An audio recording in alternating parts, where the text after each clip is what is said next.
Thank you all for coming. All right, Ryan, you're on. Go ahead.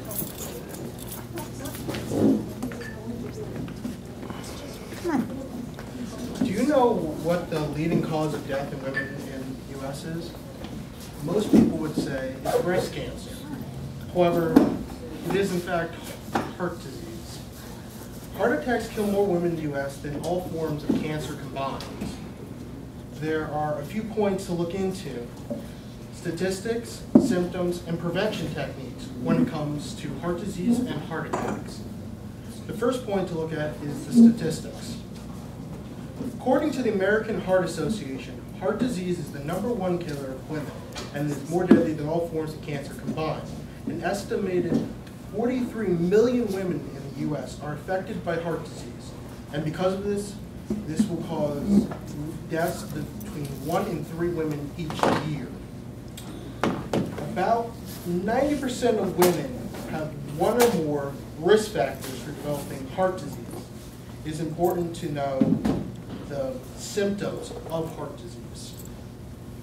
The symptoms of heart disease can be different in women compared to men. And because of this, it is good to know the common signs.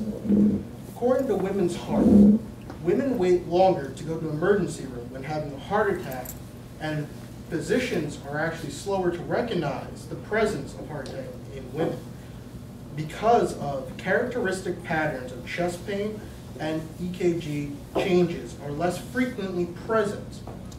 Some of the common symptoms include muscle pain, joint pain, hot flashes, indigestion, sometimes motor skills being impaired, or motor skills not working at all. The other reason why sometimes knowing the symptoms causes problems for women is that they think they might have the flu, maybe food poisoning, etc. And because of this, they delay medical attention that they need. Some of them will then choose to go to sleep, like a normal cold or flu to cure it. However, in this delaying getting medical attention, this worsens the situation. Of 38% of women that do not get immediate medical help will die within the first week of having a heart attack. And after the first week, 25% of them will still become either disabled or unable to actually continue on with a normal life. These are twice as likely as men who, within the first few minutes or hours of getting help, will be 52% more likely to survive a heart attack and 48% more likely to live a normal life. Some of the causes for this is that women are built smaller than men, and because of this, your arteries are smaller than men, and when you receive a blockage, it becomes a lot harder for the arteries to recover after a heart attack. One of the other points about this is that men normally have a couple of key warning signs, as you see in commercials, which is chest pain, maybe tightening of muscles in the general left ventricle. But women, on the other hand, will actually, because their symptoms are so flu-like, that they will not go get this medical help. And in delaying it, it becomes more and more of a race against time. Now, mind you, 911 does a good job if you are having a heart attack. Their response time is 2 minutes between you calling it in and them coming there. If the door is locked, they will break down the door to get in, to get you the medical help you need. So always keep that in mind. That's always an option if you aren't sure. Lastly, I want to talk about some of the preventions you can have.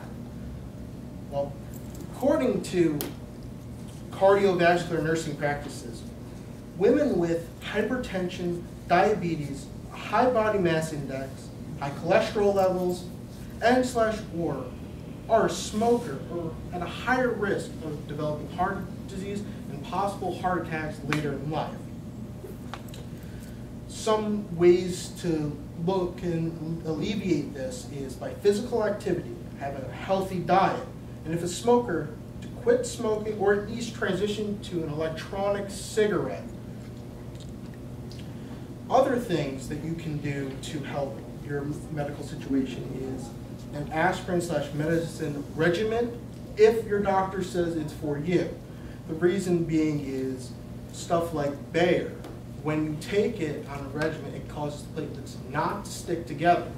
And because most heart attacks are caused by a clot of platelets, this is a good way to allow you to have a better chance against it. Other things you can do is to look at your family history. If you have a family history of heart disease or heart attacks, you might want to talk to your doctor at your annual checkup to get more, preventive care beforehand. Be preemptive, be proactive, don't wait. And if you do follow this stuff, you will, according to Women's Heart on Go Red for Women, you can increase your lifespan by approximately 20 years.